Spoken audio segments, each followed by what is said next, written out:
하겠습니다. 오늘 하나님의 말씀은 사도행전 13장 1절부터 5절까지의 말씀입니다. 사도행전 13장 1절부터 5절까지입니다. 찾으셨으면 같이 한 목소리로 읽겠습니다. 시작. 안디옥 교회에 선지자들과 교사들이 있으니 곧 바나바와 니게르라 하는 시므온과 구레네 사람 루기오와 분봉한 헤롯의 젖동생 마나엔과 및 사울이라. 주를 섬겨 금식할 때 성령이 이르시되 내가 불러 시키는 일을 위하여 바나바와 사울을 따로 세우라 하시니 이에 금식하며 기도하고 두 사람에게 안수하여 보내니라. 두 사람이 성령의 보내심을 받아 실루기아에 내려가 거기서 배 타고 구브로에 가서 살라미에 이르러 하나님의 말씀을 유대인의 여러 회당에서 전할세 요한을 수행원으로 두었더라. 아멘. 이제 사도행전 2부가 시작됩니다. 12장까지가 사도행전 1부라고 그랬죠. 그리고 사도행전 2부는 13장부터 시작된 내용인데요. 사도행전 1부의 내용이 예루살렘 교회를 중심으로 이루어진 사역들을 말합니다. 그러니까 1부는 예루살렘에서 시작된 교회가 안디옥 교회가 세워지는 과정까지가 일부 내용이 될 것이고요.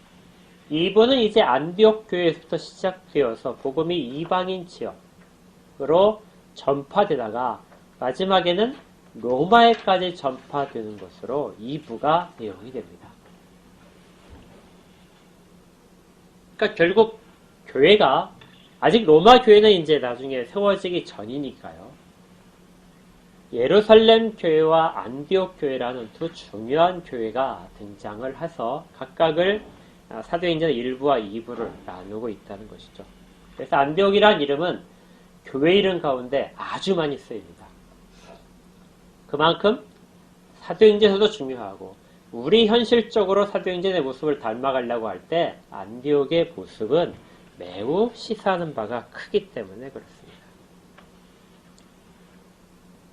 그런데 이제 읽다 보게 되면 이런 궁금증이 듭니다. 왜 예루살렘 교회가 아직도 건재하고 있는데 왜 성령 하나님께서는 안디옥 교회를 쓰셔서 이방인 선교를 하게 하셨을까? 왜 처음에 주님께서 12사도를 부르시고 그들에게 말씀하실 때 오직 성령이 너에게 임하시면 너희가 권능을 받고 예루살렘과 온 유대와 사마리아와 땅끝까지로 내 증인이 될 것이라고 하셨는데 왜 그때 그 말씀을 받은 사도와 제자들이 아니라 안디옥이라는 곳에서 새로운 인물들로 새로운 선교를 시작하셨을까? 오늘 우리가 주의 깊게 살펴보고 결론을 내려야 할 부분이 바로 이 질문에 있습니다. 먼저 여러 가지로 살펴볼 수 있는데 첫 번째가 지리적인 위치입니다. 안디옥은 당시 로마 시대에 1세기 로마 시대에서 아주 큰 도시였습니다.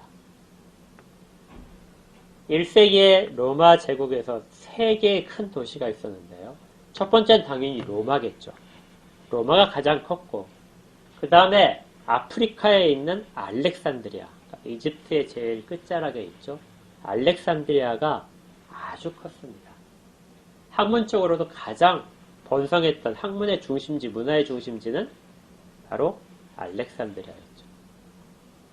그곳에 있는 그 도서관 같은 경우에는 엄청나게 커서 지금 우리가 큰 대학교 도서관들이 갖고 있는 책들만큼의 숫자, 전해지는 내용으로는 점토판으로 되어 있는 것이 책이었거든요. 그것이 50만 권이 있었다. 이렇게 얘기할 정도로 엄청난 규모의 도서관을 가지고 있고 문화의 중심이었습니다.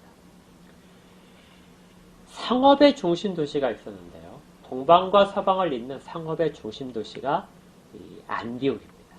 시리아의 안디옥이죠. 그래서 여기는 아주 많은 국적의 사람들이 몰려들었던 그런 도시입니다. 그러니까 안디옥 하게 되면 굉장히 부유하고 많은 사람들이 왕래하고 그래서 다양한 도시다 이렇게 생각하시면 될 것입니다. 만약에 안디옥에서 복음이 시작된다면 모든 곳으로 전해질 수 있었습니다. 예루살렘은 안디옥에 비하면 정말 저 끝자락에 있는 작은 지역이거든요. 그곳으로부터 시작된 복음이 다른 곳으로 전파되기에는 정치적으로 또 경제적으로 지리적으로 조금 부족했습니다. 그래서 선교의 중심은 예루살렘 교회에서 안디옥으로, 가장 가까운 큰 도시가 안디옥이니까요. 그곳으로 옮겨가서 그곳으로부터 사방으로 퍼져나가게 되는 것이죠. 나중에 이제 로마로 옮겨가서 로마로부터 전 세계로 퍼져나가게 됩니다. 둘째로는 당시 그 역사적인 상황인데요. 교회 역사를 보게 되면 우리 앞에서 11장에서 아마 보셨을 테니까요.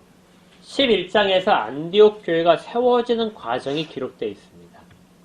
예루살렘 교회가 핍박을 받은 사람들이 흩어졌는데 그 중에 일부 사람들이 안디옥에 이르렀습니다. 11장 20절에 나와 있죠. 구브로와 구레네 사람 몇 사람이 안디옥에 이르렀는데 그들이 헬라인에게도 말하여 주 예수를 전파하게 됩니다.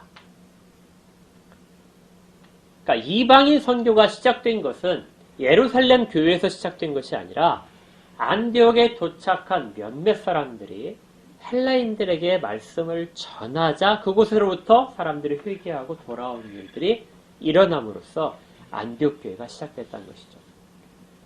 그래서 안디옥 교회는 예루살렘 교회와 직접적인 연관을 맺지 않고 자생적으로 생긴 교회입니다.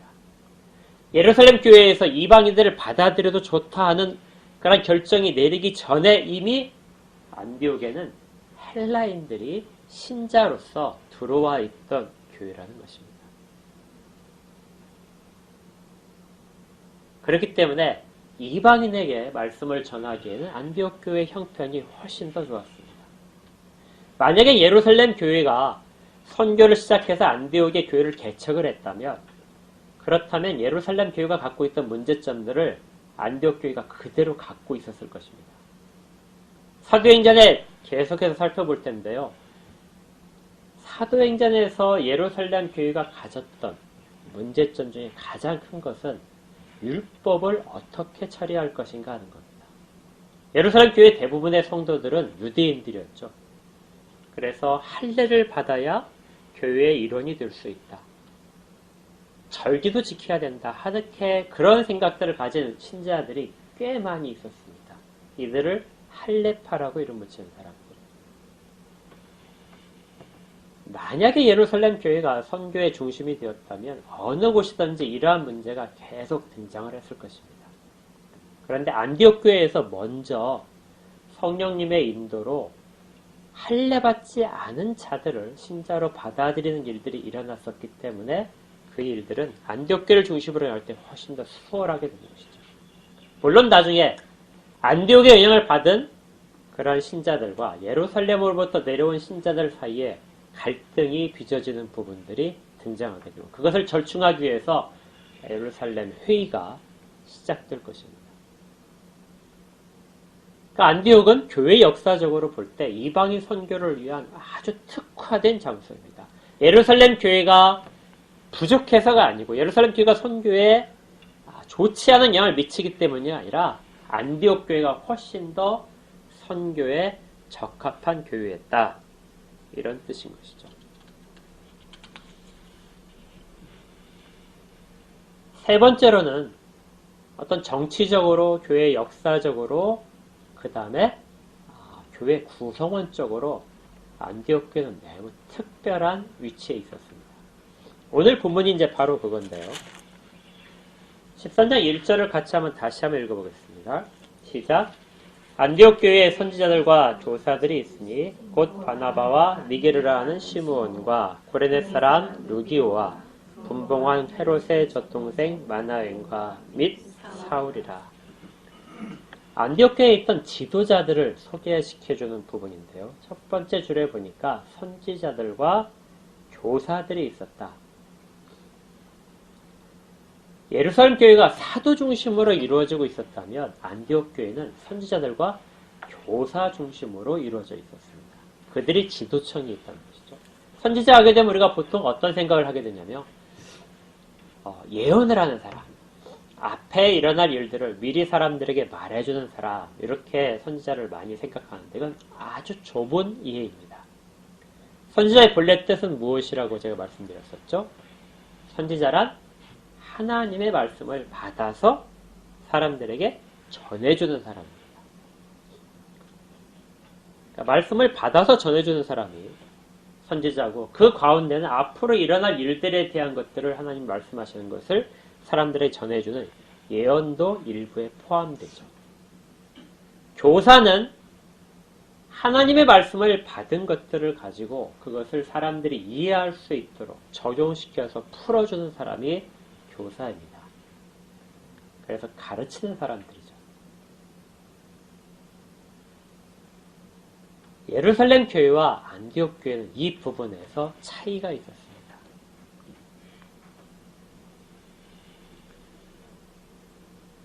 이 가운데 선지자들이 있었다는 이야기는 매우 좀 깊은 의미를 가진데요. 안디옥 교회가 예루살렘 교회의 지시를 받아서 계속해서 일을 한 것이 아니라 안디옥 교회에 하나님이 말씀하시고, 오늘 장면에서 그게 나올 텐데 하나님이 직접 말씀하시고 안디옥 교회는 그 말씀에 따라서 자기들이 결정을 하고 어떤 일을 추진을 했습니다. 그러니까 예루살렘 교회에만 하나님의 말씀이 임하고 사도들이 있기 때문에 그곳에서 이루어진 일들로 지시를 받아서 각 교회가 움직이는 것이 아니라 각 교회에 성령님이 말씀하시기 때문에 안디옥 교회는 독자적으로 움직일 수 있었다는 것이죠. 그래서 안디옥 교회는 예루살렘 교회를 자기가 결정을 해서 도울 수도 있었고, 또 선교사도 독자적으로 파송할 수 있었습니다. 그러니까 우리가 교회를 이해할 때 어떤 하나의 큰 교회가 있고 그 교회의 지시를 받아서 각 지역에 있는 작은 교회들이 움직이는 것처럼 되어 있는 교회 구조가 있습니다. 카톨릭이 이제 그런 구조를 가지고 있는 것이죠.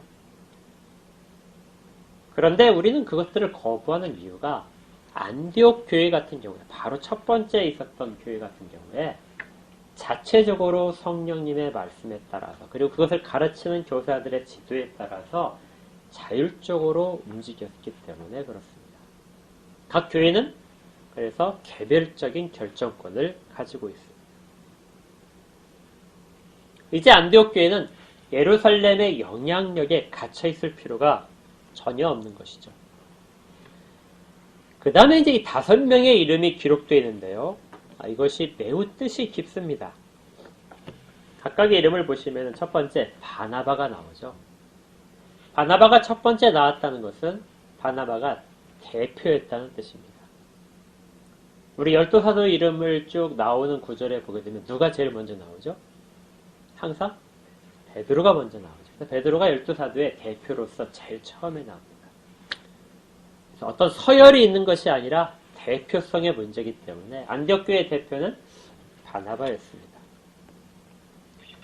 바나바가 이곳에 간 이유는 안디옥 교회가 처음 세워진 다음에 예루살렘 교회가 안디옥 교회를 더 말씀으로 가르치기 위해서 바나바를 파송을 했고, 그는 매우 믿음이 충만한 사람이었습니다.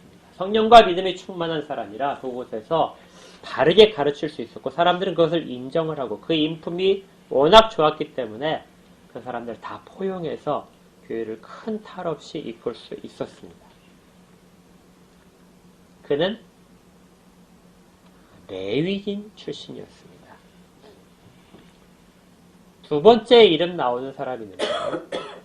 그 사람은 시므온이라는 사람입니다. 근데 그 앞에 별명이 붙어 있는데 뭐라고 붙어 있죠? 니게르라고 되어 있습니다. 니게르란 말은 흔히 우리가 할 때 일단 니그로입니다. 지금 우리말로 하면 니그로. 니그로가 바로 아프리카 흑인을 말하죠. 그러니까 시므온은 흑인입니다.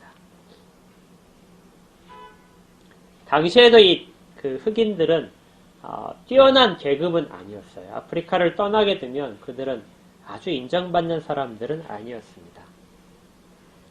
일부에서는 이 사람을 초대교회부터 계속해서 내려온 말인데요. 이 사람이 예수님께서 그 십자가를 지고 골고다길을 올라가실 때 그때 십자가를 로마 병정들이 대신 지게 강제로 끌어서 대신 지게 만든 사람이 있습니다. 마가복음 15장에 나오는 구레네 사람 시몬이라는 사람이에요. 이 사람이 아마 지금 나오는 안디옥 교회의 지도자 중에 한 사람과 동일한 인물일 것이다. 그렇게 많이 해석들을 하는데요. 완전히 이게 사실이다 이렇게는 말하기는 좀 곤란하고 오래전부터 그렇게 대부분 다 인정을 해온 말입니다. 이 사람의 이름이 두 번째 나왔다는 것은 교회에서 바나바를 제외하고는 가장 중요한 인물이었다 이렇게 볼 수 있습니다. 세 번째 사람은 구레네 사람 루기오입니다. 이 사람이 아마 이 안디옥 교회의 초창기 설립 멤버였을 겁니다. 왜냐하면 처음에 안디옥에 가서 그 주의 말씀을 전한 사람들이 구레네 사람과 구브로 사람이거든요. 그 중에 이름이 유일하게 남아있는 사람이기 때문에 이 사람이 교회 초창기 설립 멤버일 것이다. 이렇게 보는 사람입니다. 그 다음에 네 번째 나오는 사람은 분봉왕 헤롯의 젖동생 마나인입니다. 이 마나인에 대해서는 설명이 좀 길게 나와있죠. 분봉왕 헤롯의 젖동생이다. 헤롯은 우리가 그 앞에서 살펴보았던 세례자 요한을 죽였던 그 헤롯입니다. 그러니까 매우 강포한 사람이고 예수님이 죽을 때도 거기에 일조를 한 사람이 바로 이 분봉왕 헤롯인데요. 이 헤롯과 젖동생이다 하는 말은 같이 자라난 사람입니다. 그러니까 당시에는 왕자가 왕국에서 자랄 때 혼자서 자라면 성질이 되게 못되게 되거든요.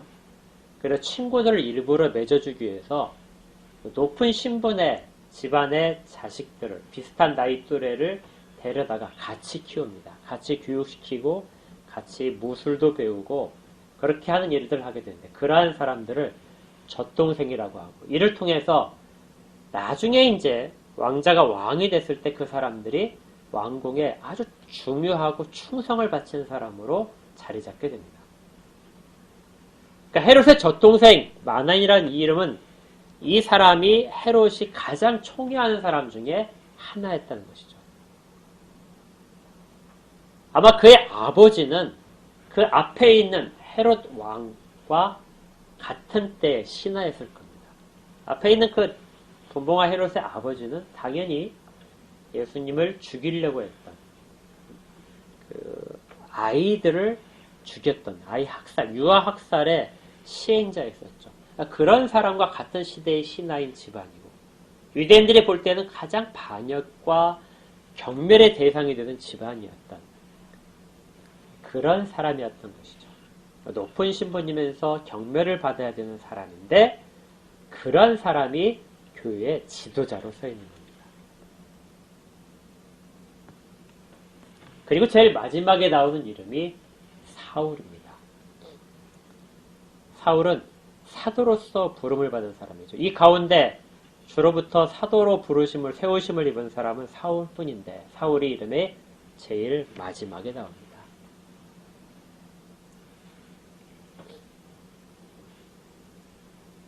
이처럼 우리가 5명을 살펴보았는데 그 출신이 매우 다양하죠. 높은 신분 사람과 경멸받던 사람과 사울 같은 경우에는 교회를 철저하게 핍박하던 사람, 바나바 같은 경우는 아주 철저하게 순종하던 사람, 그리고 흑인들도 있었고 구레네 사람 루기오도 아마 흑인이었을 것이라고 추측되는데요. 그곳에 있던 본토박이 사람, 유지에서 아주 멀리에서 흘러들어온 사람, 이런 모든 사람들이 교회의 지도자였다는 것입니다.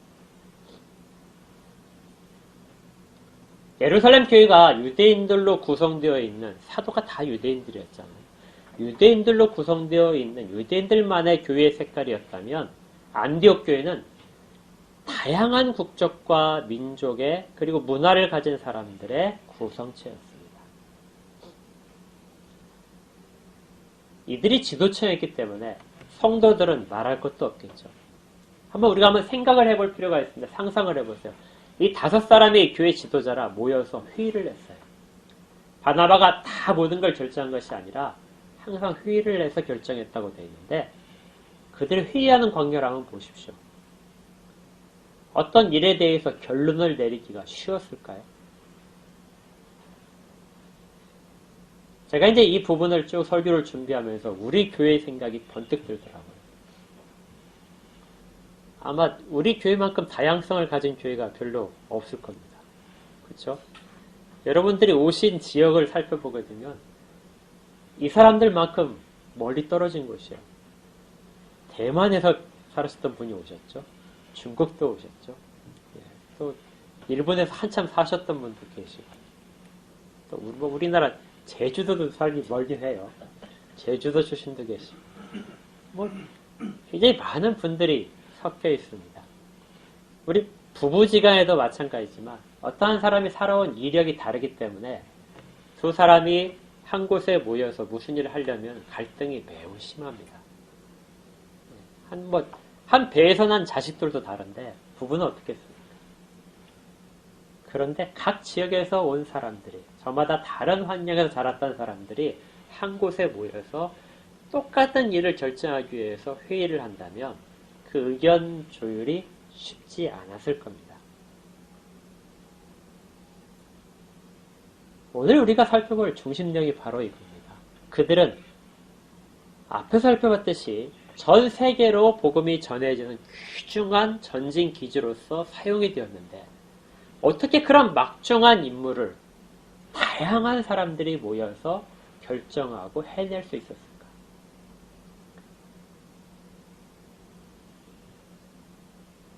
그 부분을 성경은 어떤 걸 통해서 알려주는 것일까 하는 부분이 우리가 오늘 살펴봐야 될 부분입니다.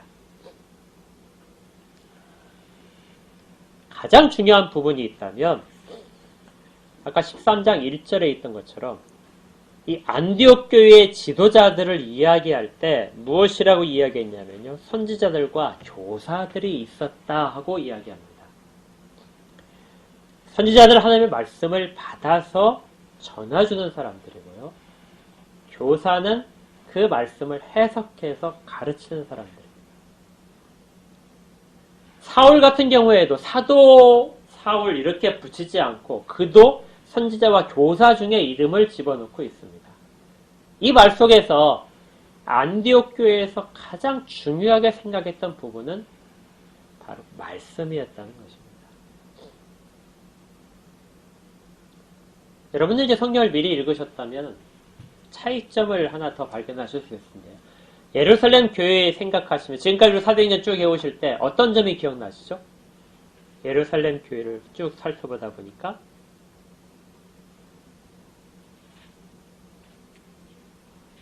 네? 율법. 자, 예루살렘 교회의 사역을 한번 살펴보시면 사역을 쭉 떠올리다 보게 되면 그 가운데 많은 기적들이 있었죠. 표적이 많이 나타났습니다. 그 사도들이 가는 곳마다 병자들이 일어나고 귀신이 쫓겨나가고 이러한 이적들이 많이 있었습니다. 그런데 안디옥 교회는 그러한 이적들이 하나도 기록되어 있지 않습니다. 11장에 기록된 안디옥 교회의 모습도 그리고 13장에 기록되어 있는 안디옥 교회의 모습도 어디에도 기적에 대한 이야기는 없습니다.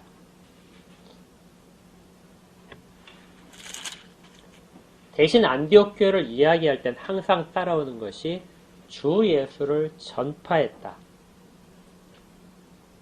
그 다음에 가르쳤다 하는 말이 그 가운데 안디옥 교회의 핵심이었습니다. 11장 26절에 우리가 전에 살펴보았던 그들이 비로소 안디옥에서 비로소 그리스도인이라 불리워졌다. 이때 그리스도인이라 불리워지기 바로 앞에 있는 내용은 그곳에서 1년간 가르쳤다 되어 있습니다. 안디옥 교회는 하나님의 말씀을 가장 중요하게 생각했던 교회라는 것이죠.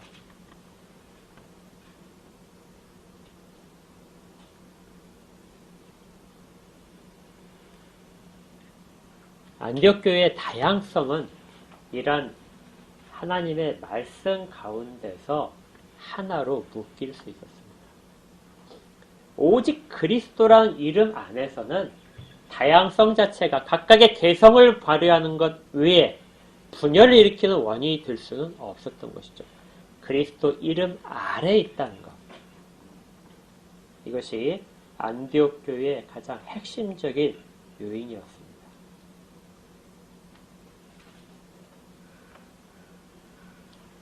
교회에서 어떤 것도 하나님의 말씀보다 앞에 설 수 없습니다. 제가 이제 언젠가 한번 생각을 해봤어요. 왜 강대상이 약간 높아야 되는가? 강대상이 높지 않은 그런 교회들도 있습니다. 근데 이제 높으면 여러분들이 저를 보시기에 좀 편하죠. 저도 여러분들을 살펴보기가 편하죠. 반드시 그렇진 않지만 신학적으로 보게 되면요. 하나님의 말씀을 받을 때 아까 우리 출애굽기 읽을 때 나왔던 것처럼 신명기 6장 4절에 이스라엘아 들으라 했을 때 쉐마 이스라엘 할 때 들으라는 말은 순종하라는 말이라고 했잖아요. 순종한다는 말이 신약 시대에 와서 다른 말로 번역이 되어서 헬라어로 번역될 때는 아래에서 듣는다 하는 말로 번역됩니다. 순종은 어떤 말이라고요? 아래에서 듣는다.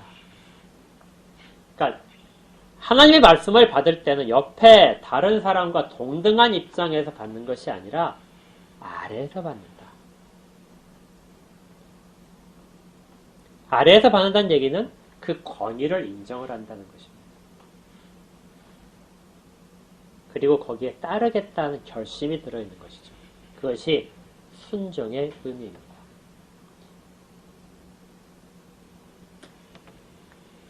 하나님의 말씀이 가장 높은 곳에 있고 그 밑에 모든 사람들이 서서 다양한 사람들이 있다 할지라도 하나님의 말씀을 받고 순종하겠다고 있는 한 그곳은 그리스도로 하나 된 것이고 그들이 그리스도인이라 일컬어지는 것입니다.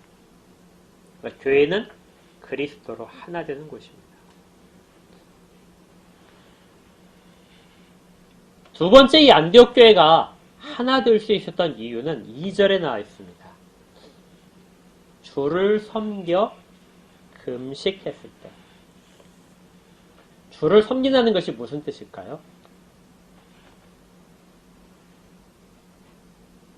주라는 말을 교회로 바꾸면 교회를 섬긴다 하면 교회의 일을 한다 이렇게 1차적으로 볼 수 있습니다. 그래서 교회에서 어떤 일을 할 때 중요한 결정을 하기 위해서 모여서 회의를 하는데 저마다 의견이 다를 수 있기 때문에 금식을 해서 우리의 의견이 하나 될 때까지 금식하고 주의 뜻을 묻자 해서 그렇게 했을 가능성이 큽니다.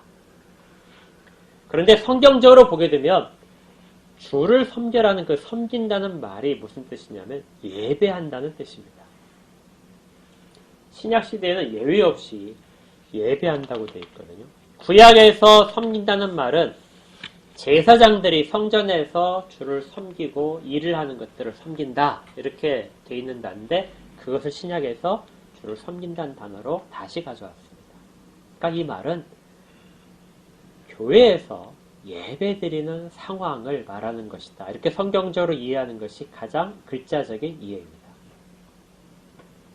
그렇다면 이 구절은 어떻게 해석될 수 있냐면요. 주께 예배 드리기 위해서 금식했다. 이렇게 해석이 됩니다. 예배 드리기 위해서 금식을 해야 되는가? 혹시 예배를 드리기 위해서 그 전에 금식하고 오신 적이 있습니까? 이 예배를 정말 잘 드려야 되겠다 생각하시고 그런 마음으로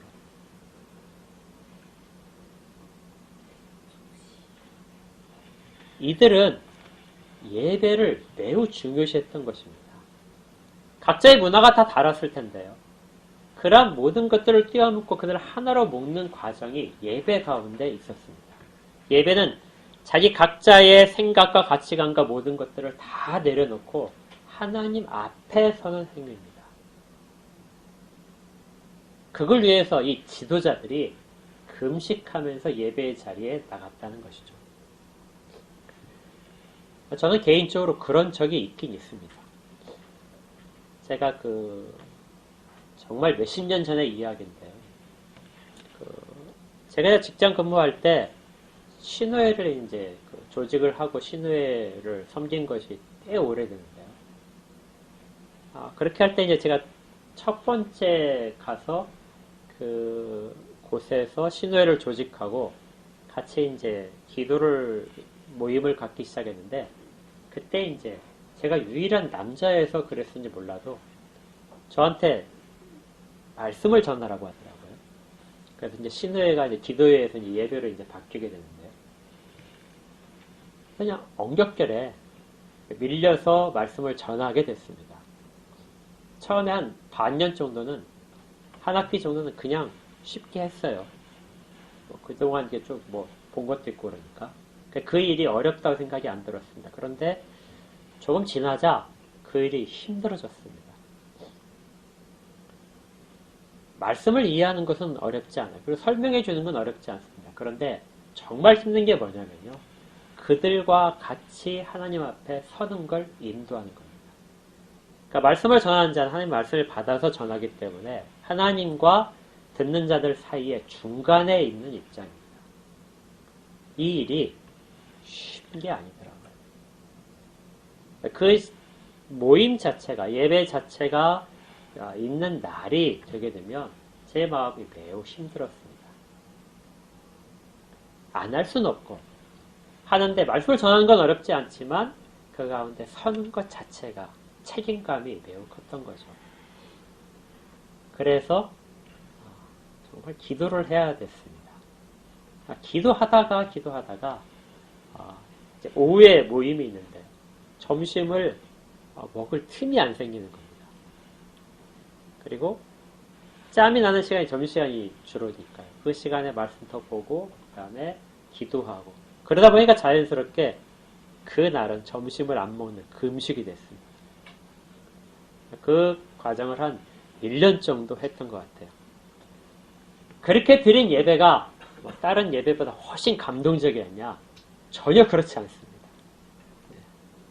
그런데 그렇게 할 수밖에 없었어요. 왜냐하면 그것이 그만큼 저한테는 소중하고 큰 무게가 있었기 때문이죠. 물론 그 이후에 가끔 이제 정말 이기적이라 제가 설교를 위해서 쓸 때, 그때는 이제 가끔 그랬던 적이 있던 것 같아요. 그런데 대부분 제가 예배자로서 앉는 자리에서는 그랬던 적은 없는 것 같습니다. 그러니까 제 자신이 잘못된 태도죠. 저도 예배자인데, 설교자로 쓸 때도 예배자고 앉아있을 때도 예배자인데, 예배의 무게감 가운데서 그 하나님의 영광의 찬양과 감격에 들어가야 되는데, 그걸 위치에 따라서 잘 하지 못한 것은 저의 잘못인 것입니다. 그런데 지금 이 사도행전에서 안디옥 교회의 모습을 보니까 그들은 주를 섬길 때, 예배 드릴 때 같이 지도자들이 모두 다 금식하며 준비하고 있었던 것이죠. 그 중에 어떤 사람은 설교자로 쓸 것이고 어떤 사람들은 듣는 자로 설 것입니다. 그렇지만 그들 모두는 그 예배의 감격에 빠지기 위해, 그리고 그 예배를 바르게 드리기 위해 자기들의 최선을 다했다는 것입니다. 금식을 해야 최선을 다하는 것은 아닙니다. 그런데 그렇게라도 할 수밖에 없던 상황이, 그들이 그만큼 예배를 중요하게 생각하고 있었던 것이죠. 그들은 예배 가운데 하나가 됐던 것입니다. 아까 우리 예배 드리기 전에도 잠깐 이야기했었지만요. 예배 참석하기 전부터 기도로 준비하고, 그리고 참석을 일찍 와서 바르게 참석하는 것 매우 중요합니다. 이거 정말 기본이 돼야 돼요. 그런데 혹시 늦는다면, 그래서 정말 축도할 때 그때 들어온다 할지라도 사실은 예배는 하나님이 그 사람을 예배자로 이끄시는 승리의 과정입니다. 그러니까 그 사람이 늦게라도 온다면 그 사람이 늦었다고, 그만큼 늦었다고 신앙이 없다고 타박하는 것이 아니라 그를 그 모든 환경에도 불구하고 이끌어내신 하나님, 예배 자리에 단 10분이라도 5분이라도 그거밖에 참석을 못하지만 그것도 하나님이 이끌어내셨다는 것.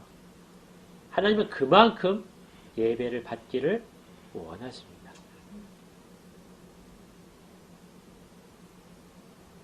예배는 우리가 그 가운데서 주를 만나는 가장 대표적인 행위고요. 예배 없이 하나님을 섬긴다, 그리스도를 믿는다 하는 것은 전혀 말이 되지 않습니다. 어떤 분이 이렇게 비유를 했다고요. 수도꼭지를 잠가놓고 물이 나오기를 기다리는 사람들이 있다. 하나님 앞에 구원의 감격을 가진 사람이면 당연히 예배를 드리고 예배를 드리면서 주께서 주시는 그 모든 것들을 공급받게 된다. 교회가 모든 성도들의 어머니라는 말을 하는데요. 신자는 교회로부터 아주 풍성한 은혜들을 받아서 누리게 됩니다. 그리고 교육받게 되죠. 그래서 어머니라는 표현을 쓰는데 그중에 가장 중요하고 모든 것이 다 집약된 행위가 예배입니다. 우리가 예배 자리에 어떤 모습으로 서느냐, 예배 가운데서 우리가 어떤 모습으로 주 앞에 나타나냐가 우리의 신앙의 척도가 될 정도로 예배의 모습은 중요합니다. 신앙이 깊어지면 깊어질수록 예배 드리는 모습과 예배 가운데 받는 은혜로운 모습들이 모두 다 같이 비례해서 이루어집니다. 지나가다가 들리는 교회로서 예배를 드릴 수도 있고 그 가운데 감격에 빠질 수도 있습니다.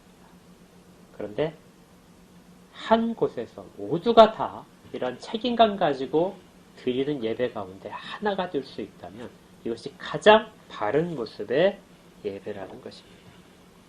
안디옥 교회가 이것을 하고 있었던 것이죠. 이런 모습을 가진 교회, 이렇게 건강하고 하나님이 받으실 만한 교회가 되자 성령님께서 그들 가운데 임하셔서 지시를 하십니다. 너희 가운데 바나바와 사울을 따로 세우라. 이들을 내가 지시할 게 있다. 성령님께서 그렇게 말씀하시자 그들은 선지자이기 때문에 누군가가 그 얘기를 사람들에게 전해줬을 겁니다. 그러자 그들은 즉시 순종했습니다. 그리고 바나바와 사울을 그 가운데 따로 세웠습니다.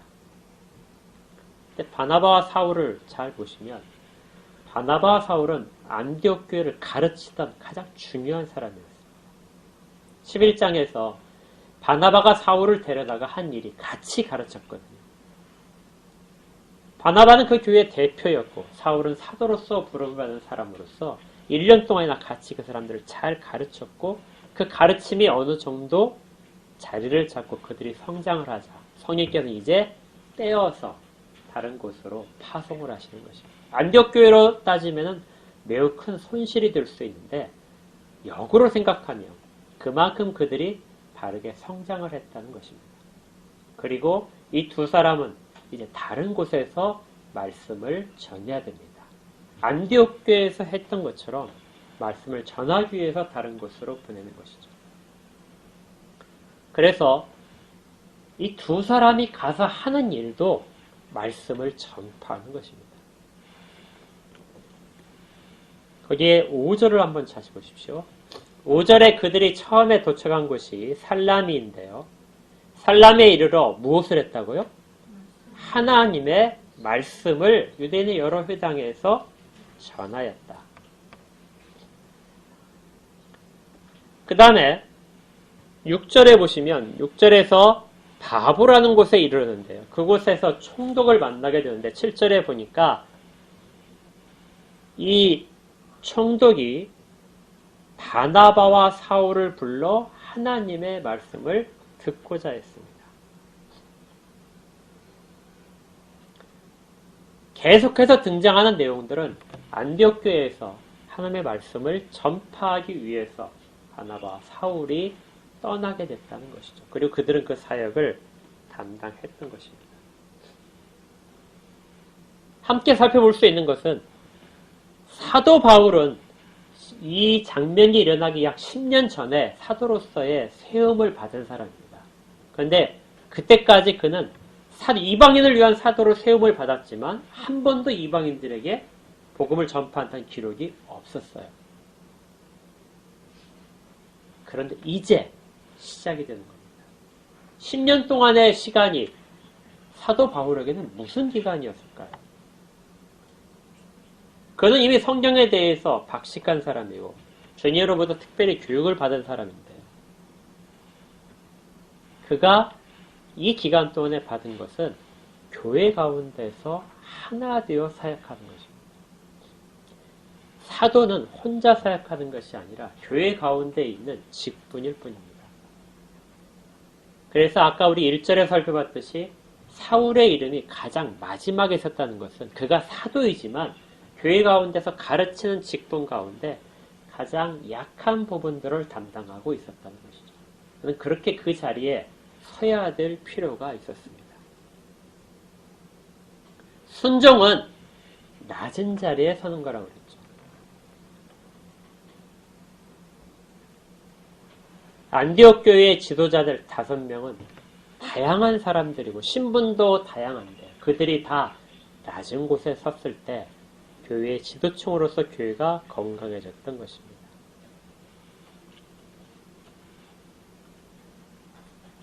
우리도 각자의 위치와 신분들이 사회적으로 다 다를 수 있습니다. 그런데 교회에 왔을 때는 교회라는 공동체 속에서는 누구나가 다 아무리 높은 신분도 교회에서는 가장 낮은 자리에 공평하게 있습니다. 역할만이 다를 뿐이지 교회는 그렇게 이루어지는 곳입니다. 이렇게 되었을 때야 비로소 외부로 나갈 수 있는 힘이 생깁니다. 안디옥 교회는 이 일들을 잘 감당했고 이를 통하여 이방인들 지역에 선교가 큰 열매를 맺게 되었습니다. 이제 마지막으로 그들이 성령의 음성을 듣고 바나바와 사울을 따로 세울 때 했던 일이 3절에 기록되는데 이들이 다시 뭐 했다고요? 다시 금식했습니다. 말씀을 듣고 즉시 순종을 하게 됐는데 그 전에 한 일이 금식하고 기도했다는 것이죠. 그리고 그들에게 안수를 냈습니다. 안수를 냈다는 것은 우리가 어떤 높은 사람이 낮은 사람에게 능력을 전수하는 것처럼 이렇게 될 수 있는데요. 바나바는 그 교회의 대표였지 않습니까? 사울은 사도였잖아요. 주께서 직접 기름 부으신 자입니다. 그럼 또 다른 무슨 안수가 필요할까요? 이것은 그들과 같이 교회가 그들을 보낸다는 선언입니다. 우리가 그들과 같이 한다. 교회가 이 일을 감당하기 위해서 단순히 그냥 바나바와 사울만 보내는 것이 아니라 온 교회가 같이 다 금식하고 기도하며 그 뜻 가운데 하나 되는 것을 경험하고 그리고 나서 그들을 보냈던 것입니다.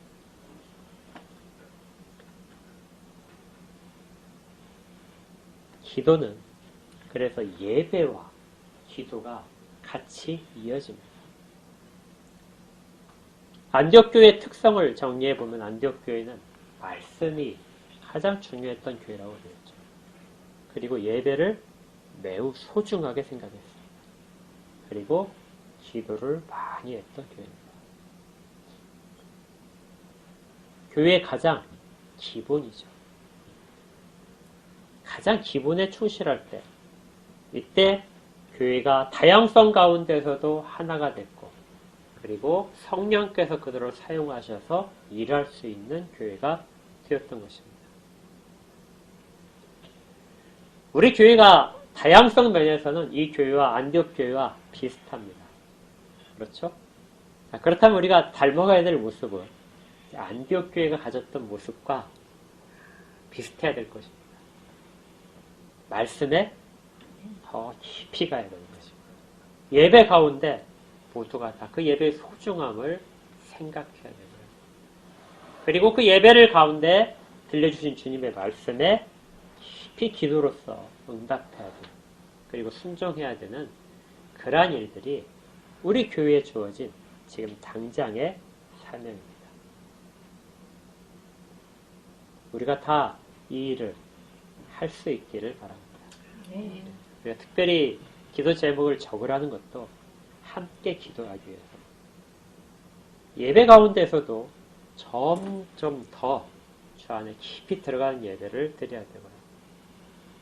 말씀에 대해서 깊이 묵상하고 그리고 깊이 깨달아야 됩니다.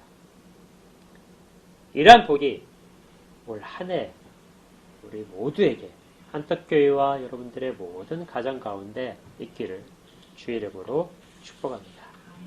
기도하겠습니다. 하나님, 안디옥교회 모습을 저희들에게 보여주심으로써 교회가 어떤 모습으로 서야 되는지를 가르쳐 주심을 감사합니다. 새로운 시대, 새로운 환경에 적합한 교회, 그러면서 가장 중요한 기본을 가졌던 교회, 다양성이 그리스도라는 이름 아래에서 하나로 묶일 수 있는 교회, 이러한 교회의 모습이 저희에게도 일어나기를 원합니다. 주께서 함께 하시고 저희를 겸손하게 낮추셔서 순종으로 모두가 다 주 앞에 서게 하여 주시옵소서. 그래서 강한 교회로 만들어 주시기를 소원합니다. 예수님 이름으로 기도합니다. 아멘.